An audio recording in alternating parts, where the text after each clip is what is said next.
It's Monday. It's your girl Candy K. Lynn. And your boy Shout Time Show. And it's 6 o'clock, so it's time to. Cool up.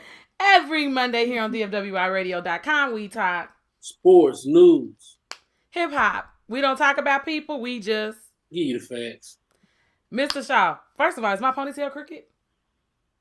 You were just putting your eyeliner on when we started, so anything. I don't even have eyeliner on, sir. I have on a little bit of mascara that no one can even see, and I beat the clock. And that's all that freaking matters, okay? When I have this level of awesomeness, just salute the greatness and move on, okay? Salute me for my greatness and move on. Okay? Thank you. Thank you. No, Mr. Shaw. Seriously, guys. Welcome back to another episode of Pull Up Podcast. We are talking the Malice in the Palace because the only other thing we have to talk right now is the G League and preseason freaking football. And you know how crazy the world is about sports, sir? That Sam Ehlinger was trending yesterday. For what? He threw a pass to his high school teammate. And he obviously had a pretty good game for a first time in the NFL. But again, it's the preseason. And I refuse to lend that much energy to the preseason. I mean, we ain't talking about it. I mean, you don't even watch it. Look, did you watch the Cowboys? Did you watch Cowboys preseason? I watched some of the game. You watched some of the game? Mm-hmm. Yeah. I can't. Like when we were younger, it was like exciting. Now I'm just like, let the regular season start. And as you said, all these predictions and these bets, I'm like, yeah, I ain't got nothing for you. So I feel like that's it. The only thing that we can talk about before we get into the Malice in the Palace is the trade that happened between the Memphis Grizzlies, and the Los Angeles Clippers, the LA Clippers. Patrick Beverly was dealt, Rondo was dealt, and Davids, I don't even know who he is. He was dealt to Memphis. It was a 3-player trade dealt to Memphis for Eric Bledsoe. That's one of my boys, but I don't know why you did that. I thought maybe I missed something, so I was gonna let you talk to me because I was like, "Ain't he a Kentucky guy?" And I was like, "Mr. Shaw loves his Kentucky players, so let's talk Kentucky." But I didn't think you were gonna be for it. I think that Rondo is older. I mean, yeah, Rondo not gonna be in Memphis. Neither one of them probably. Basically, I guess the Clippers feel like Eric Bledsoe had value. Eric Bledsoe would fit the Lakers nice because you don't got to do too much. Right. But that's what I'm saying. Where does he fit? You do a cool team. No, he ain't starting point guard now. He's supposed to take the pressure off Kawhi and Paul George, be able to handle the ball. Also, he just, him, Boogie, and John Wall came in the same time. The other two dealing with injuries. Minus injuries, they had possibilities to be Hall of Fame, right? I don't know what Houston go do with John Wall. Like he don't fit what they trying to do now. They going young, so again, he'll be moved around before All-Star. Right, where he going? I don't know. Again, the Lakers can't afford him, but he would make them a way better team. You think so? But they gave up. I feel like the Clippers gave up way too much. Even like I said, Rondo is an aging point guard at this point, right? We know we're not getting Rondo a ball. Like you swap nothing for nothing. That's what I felt. But I felt like when you give up 3 players for one, you got even less back in the deal. And you gave up a lot more pieces. Because we know with Patrick Beverly, you do give up something. Rondo, you give up something too. You do. You give up a veteran. You give up a veteran point guard. Think about Memphis like this. Memphis is young. And they don't really need it. And like you said, so Rondo and Patrick Beverly. The craziest thing is, Rondo might fit better than Eric Bledsoe because Eric Bledsoe is an older guard, but I don't know if he make you he matures your team. You know what I'm saying? You can, if Rondo decides I want to come here and mentor Ja, contribute off the bench, talk to Ja, help Ja be more of a floor general and help, because again, Memphis has a young core. So those two older players are coming to fill that core. That's it. Yeah, off the bench. Right. They at this point, both of them know they role players. I was saying John Wall would make the Lakers better because he's still a dynamic player, right? That takes pressure off of LeBron. Stop. Westbrook there. He'd have to come off the bench. Never mind. Forgot Westbrook. Exactly. So since you jumped over to LeBron, I was watching old footage last night from 2018 when we talked the LeBron to LA, that whole trade. And so now Westbrook is there. So it's just interesting to go back and watch old footage, right, of what we talked about, what he was going to do. We talked about the Space Jam movie back in 2018 that actually came out this summer. I haven't seen it, but I've heard mixed reviews. So we talked about what LeBron's position was going to LA. I told you it was going to make money. You said he was going to win a championship. He won the championship in the bubble. They've built a team now that can at least compete again this season with a healthy core, a healthy Anthony Davis, healthy Westbrook, a healthy LeBron James. We know they're championship contenders. Like I said then, yeah, I mean, he was LeBron could have been in Miami and Savannah could have been running the business from California, right? Now, I don't know Savannah like that, but they've been together since high school. This is just an example. Nobody jump out their skin. If you see how Drika held it down for Gates while he was going away, when you got a strong black woman, you know it. So when you have a strong woman. Don't let me I said black woman because I'm a black man, and like I told my cousin earlier, if I don't put my stamp on my black people, I can't worry about other races. Okay, I gotta stamp black first. Okay, so boom, strong woman behind you, you're gonna be okay. LeBron James wants to win. LeBron James hears the chatter, you're not Michael, you'll never be Kobe. I'm just keep winning rings. Now I'm gonna just keep being a great GM because I'm not Michael, I'm not Kobe, right? I'm doing what they couldn't do. Oh, well, Michael didn't want to play with such and such. He wanted to be such and such. Yeah, that's because you play with one of the top 50 greatest players all time. And again, it's different mindset, right? LeBron is a businessman, and like I said, there's everybody around him get paid. How many times his number two made less than 10 million? I don't want to be Michael Jordan. I want to be LeBron. Well, and like I said, he's also into filmmaking, where he's now, also Kobe ain't giving nobody money. If you ain't get your money, that wasn't on Kobe. Well, you know what? Money. And that's the difference. LeBron not to say that was on Jordan, but I believe Kobe would have spoke like, man, pay him, man. Come on. I'm trying to win. Well, LeBron James is also a billionaire, right? So we have to understand he's one of the first active basketball players to hit $1 billion. I ain't some talent, boy. He's done Space Jams. He has House Party coming. He did a documentary on Ali. He did Self-Made with Madam C.J. Walker on Netflix.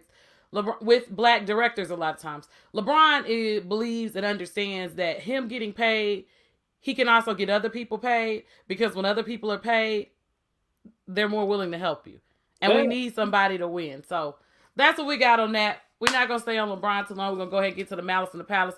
We're going to take you guys back to November 19, 2004. Mr. Shaw, I barely remember any of that because I was doing the most at that point in time in my life. It was but that was a month before I graduated from college. So I remember bits and pieces. But I watched The Malice in the Palace, and on Netflix, again, be mindful. It's in the notes. There are spoiler alerts. If you have not watched the show, then I don't know what to tell you, friends. I don't know what to tell you. But The Malice in the Palace is the Detroit Pistons, Detroit bad boys. They were coming off of winning a championship the previous year with Ben Wallace, Chauncey Billups, Rip, Tajon Prince. They were the team to beat in the East. They beat Indiana to get there. And then here's this Indiana Pacers team that has built a championship team with Jermaine O'Neal, a young Jermaine O'Neal. Reggie Bush is in year 18 at this point. Reggie who?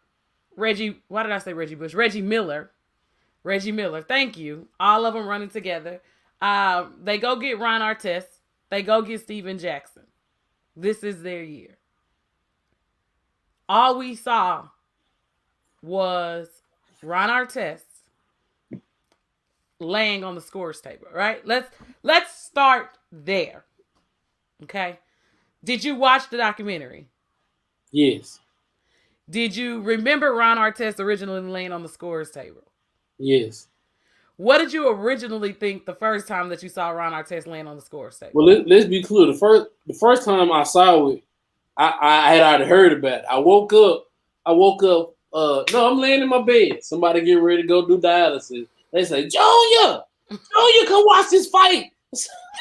I said, come watch this fight. I said, man, what you talking about? It's 8 in the morning, no fight. They was fighting playing basketball last night. The Pacers and the Pistons. I said, oh, let me get out of my bed. I couldn't look. I said, oh, damn. I said, they really? I said, they wasn't even fighting each other at first. They fighting the fan.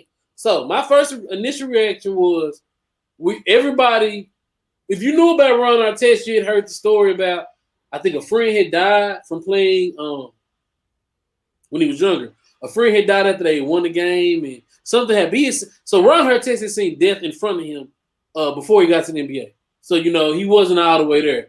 Ron Artest had already had the image of a great defender, could score, but also had, he was kind of a bad boy, right? Ron Artest, it was him and Rasheed Wallace at the time. There were no other bad boys in the league. So, you see Ben Wallace kind of push Ron Artest, and Ron Artest was like, man, I ain't even trying to do none of that. I'm out. Like, Ron Artest went lay it down. He fouled him or Wu in third. Then you just see a beer can, a beer cup, or beer thrown on Ron Artest. And that's it. Like, and I remember that verbatim. And to this day, I stand firm. Like, the Ron Artest probably got, 73 games? The season. So, yeah. Right? Like, there was like games. The rest of the season. So he got, Jermaine O'Neal got the rest of them got 30 and 40. Like, everybody, those are the longest bids we ever seen in the NBA. Right? The NBA is one of the one league, we ain't seen none in a couple years ago sport. And we talk about fight. Baseball, you're gonna get 7 games. Football. At most in baseball, 7. 7, 2, 3, depending on where you was. That's baseball gonna be good when they jump off the season fight. They jump off the season fight. Get ready for playoffs. Anyway, so for my whole thought process was only what was he supposed to do? Right? Everybody can say, hey, you should do this, you should do that, you should do this, you should do that. You don't know that man's mindset. You don't know that man's mind state. If somebody throws something on me and I've already taken myself out of the situation and I'm laid on the score table with my hands behind my head and my feet crossed, I'm chilling because it ain't nothing but 15, 20 seconds left in the game. Yeah, the game was over pretty much. Everybody had basically checked that. Ben Wallace was still upset because the Pistons and the Pacers didn't fight each other. It was just the fans versus the players, right? Right, because as you said initially, the entire Ben Wallace and put it on Ben Wallace, bro. That was we don't know what happened. Let me tell you why I'm with Kirk on that one. Right. So as you watch the documentary, I am a firm believer, and we've talked about it on the show, and as I said, I feel like we talk about the same things over and over because they're relevant in so many areas. We talk about mental health. We talk about preserving your mental health. Why is it important to take days off? People have taught us that we're supposed to go to work, right? We were taught that in our house. Unless you're really, really sick, you're supposed to get up and go to work. Unless you're really, really sick, you're supposed to get up and go to school. Mm-hmm. Ben Wallace had lost his brother that day.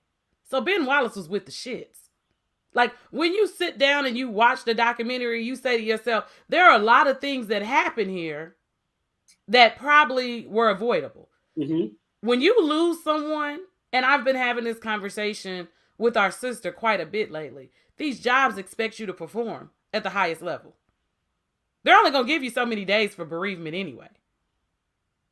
Okay? Your brother died. There's so many emotions. There's so much to process there, right? So you got the Brett Favre. You got the great moment in sports. Not saying that's what Ben Wallace wanted. One of Brett Favre's biggest moments is not winning a Super Bowl. The day his dad died, he threw for 400 yards. Right, and again, right? There was no confrontation, but Ben Wallace got that moment. So if you go back and you watch the documentary, Tinsley tells Ron Artest, and Steven Jackson makes it clear, you basically put the key in Ron's back. The game was so far out of reach. Everybody else at that point, and again, I speak from a point of being an athlete, right, or a coach. The game is that far out. The starters would have been on the bench, first of all, if it was my team. Because you know what the blood is between those teams. Mm-hmm. So he tells Ron to get his foul. Ron gets his foul. Ben Wallace goes up. Ron Artest denies him from getting the easy basket. Ben felt like the foul was too hard at that point in the game.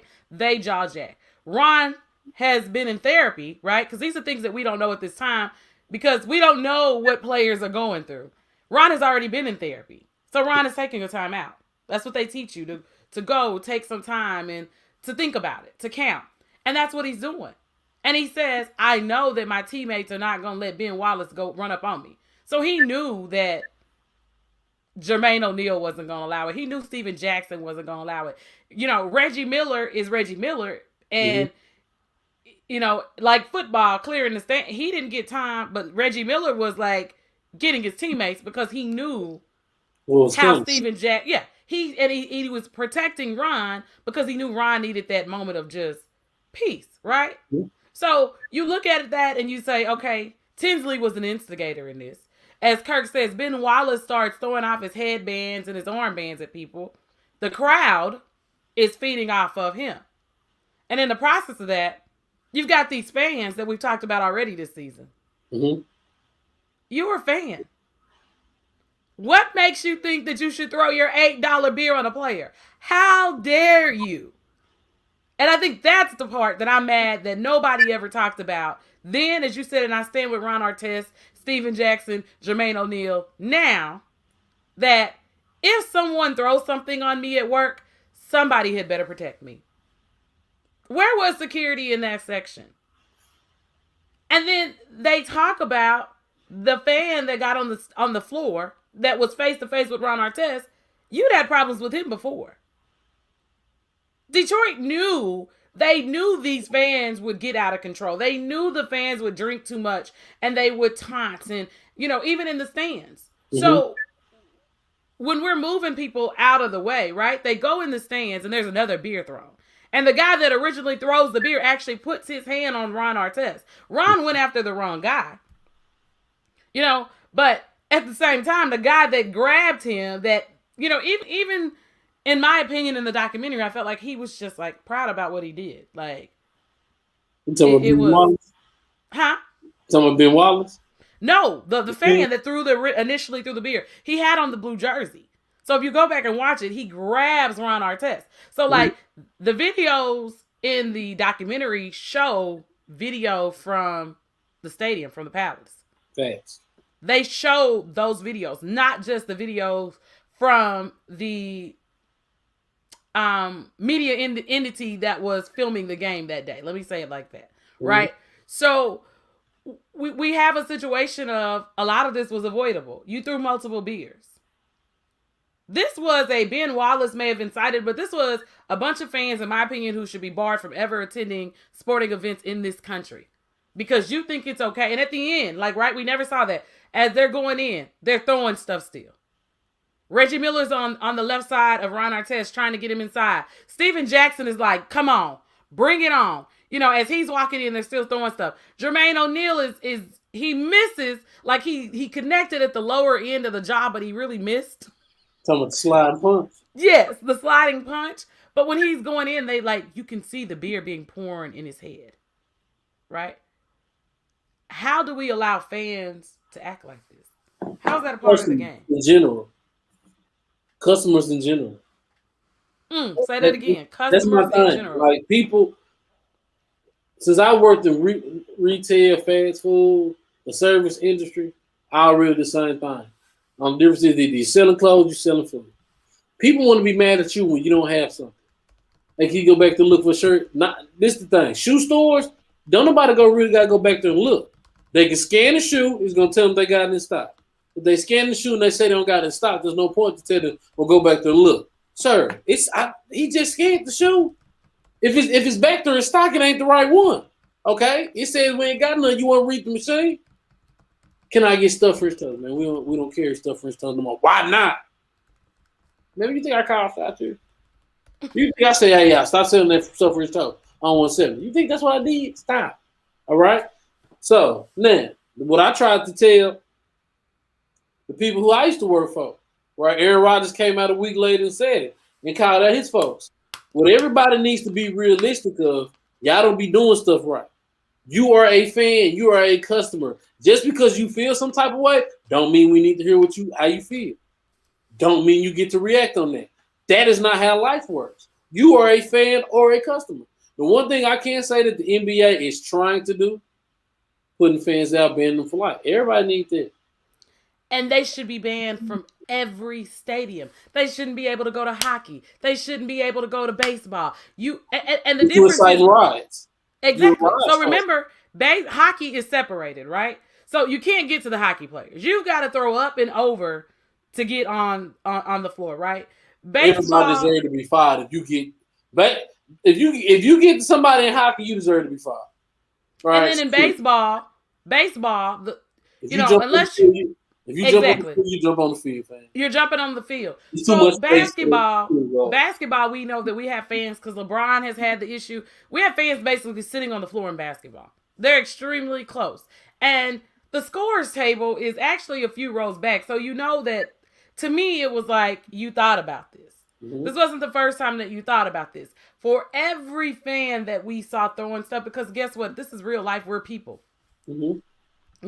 We are real people. There were legal actions taken against them in Detroit. So it was misdemeanor charges against some of them in Detroit. But again, it goes right back to what Kirk says. The Rams fan this weekend. The Rams they had fans fighting in the stands and people throwing beer. Like, the fans are out of control. As Mr. Shaw said, you're a fan, you're a customer. Go to the game, get your $10 beer, your $17 popcorn, cheer on, shut the hell up, and sit the hell down. Okay? Let's remember Marcus Smart was in college and he had the incident where they were calling him the N-word. Listen. And man, Mr. Shaw, we've talked about it on the show. We sat courtside. We sat courtside. I've experienced this. Like, they were talking about Wally Zerbiak as if they knew this man.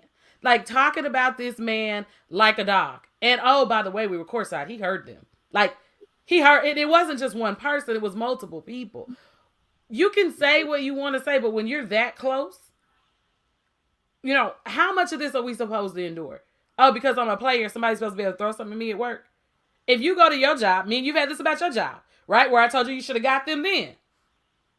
At your job. People can't put their hands on me in my job. You're responsible. My employer is responsible for protecting me while I'm in their building. You're responsible. So if you don't want me to respond, you better handle your responsibility. People can't hit you at work. Being banned isn't enough legal repercussions should be served. I wouldn't be mad at that, right? We got to be realistic about what's going on. Nobody should feel like, and this is my problem with people. Oh, because you make $1 million, you're supposed to be able to take anything. How does that make sense? What does my money have to do with me being a person? Because I have a talent level higher than everyone else's. I should be okay with being mistreated. Shut up. Shut up. Stupid. Listen, Donald. $17, boy. Say my that. guy, I agree with you. I am not wasting my beer and popcorn throwing it at anybody. First of all, we were taught you don't throw things at people. Okay? Pointing your finger in my face, spitting on me, and pouring things on me will send me to another level. Because it's the level of disrespect. And that's what I saw with Jermaine O'Neal. And then now, right? So go back to Kirk's comment where Kirk made the statement where in the documentary he talks about Ron Artest asked for time off at the start of the season. And Wash basically said, no, sir, you owe me 6 years on a contract. You will not be able to retire. No, sir, you're going to owe me money. This is how this contract works. You may need to talk to your attorney because that's what I would tell my players. I understand you need to get your mental health. Let's see what your health clauses have for you, but this is what it's going to be. You told him no. Well, he didn't play anyway that season because Ron Artest knew his mental health wasn't together. Mm-hmm. He told you that. You told him no, you have to play. So I feel like the Pacers organization, because he didn't play anyway. He was done for the rest of the season. And all I say for these fans are, at first you call the report, everybody's calling them thugs, right? And that's when the dress code ban went in. And dear Allen Iverson, I apologize because I was one of those people because I had been taught, right? What we've been taught versus what we understand as adults is that you follow the dress code policy at work, right? Allen Iverson was a big proponent of paying his fines. When they stuck that dress code policy in, he was like, nah, not today, sir. We're not going to do it. The idea that people are thugs because they responded. What happened in the Capitol on January 6th? When they going to be thugs? No. Think about the NBA was really finding that man because he wouldn't put on the suit and tie. Agree. Lance, I agree. Ron's actions cost, huh? Land of the free. Home of the brave. And to be brave is to challenge things. To be free is to challenge things. Because you want me to come here and again, when people have you sign, me and 20 were talking about that. I don't want to sign. They say you signed a flex deal because I never signed nobody 10 years. No. Well, I think it's ridiculous too. Lance, the Spurs, maybe give or take. He did cost his teammates. Jermaine O'Neal talked about the legal and financial hits that he took. Steven Jackson took the legal hits too. But that's also part of being on the team, right? Because Steven Jackson's idea was like, this is my teammate, I'm riding for my teammate. That's what he felt like. It was for him, even now, he has no regrets about what his actions were. Like, Ron was getting, and the fans, right? It's not like, oh, one fan did it. Everybody up there knew that beer got thrown. Mm-hmm. But when Ron came up there, the fans, if you pay attention, right? Because I'm trying to learn how to be politically correct at all times. The fans went to help another fan out. So as Ron Artest was charging, it wasn't a 1-on-1 situation. It wasn't like, oh, no, it wasn't him. It was this guy. They proceeded to attack Ron. So as Steven Jackson gets in the stands, you see everybody is tussling at that point. Like, it's so many levels to this that I think that everybody was wrong. Facts. You're right, Kirk. And the DA did not. The DA basically said that the fans are wrong. He said that David Stearns was absolutely wrong. But that's what happens when you have David Stearns and you have, oh, God, I was about to call him. Sorry, I was about to call, what's your NFL's commissioner's name? I was about to call him Taglaboo. Goodell. Like when Goodell and David Stearns or Adam Silver. We talked about Slade Master Goodell in about 2 years on here. I know. When I never meet him in real life. Because he's trying to do better, so he says. We've seen less of him. But that's what happens, right? You're not legal. And all of the stuff that, man, come on. Whatever was good. I'm good with Paul Tagliabue because he covered up all the scandals. Let me be honest with you. If you cover up your scandals, you're good in my book. Your scandals come out, you ain't hustling hard enough. Well, the only reason that he makes sure his scandals get covered up because a lot of times they have to do with Jerry Jones and his Cowboys. But that's another story for another day. You know, I don't want the Cowboy fans jumping on me. Again, Lance, I agree. But I think that that's what everybody misses. Ron Artest is smart enough. That's why he went to camp. Like, he was basically scared of Jermaine O'Neal from everything that he says, that he knew that Jermaine, after the fight, was going to bring the smoke. Ron got the wrong person, shaking my head. I don't blame Jackson or Neal. I don't think the guy should have been suspended for that amount of the game. The NBA had to save marketing dollars and name at the time. LeBron wasn't LeBron yet, and Kobe was off of a rape case. That sums up the whole conversation, right? Everybody kept saying, thugs. These thugs. So you had to do something with the thugs, the gangsters. So you couldn't have a gangster NBA. Rams fans, what's going on?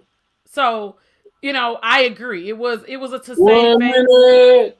What did you say? 1 minute. Oh, I know. I'm rapping. That said, that was a perfect way to end the show, so I'm segueing into it, Mr. Shaw. So basically, guys, go watch The Malice in the Palace. It's a good documentary. It's a great way. The dress code came right after that, and Allen Iverson was taking his penalties and his fines. Go watch the documentary. We are coming back in the next episode to talk about rumors, Lizzo and Cardi B's new single. This is your girl, Candy K. Lynn. And your boy, Shawton Shaw. And every Monday here on WWIRadio.com, you can hear us. Pull up. We'll be back after this break.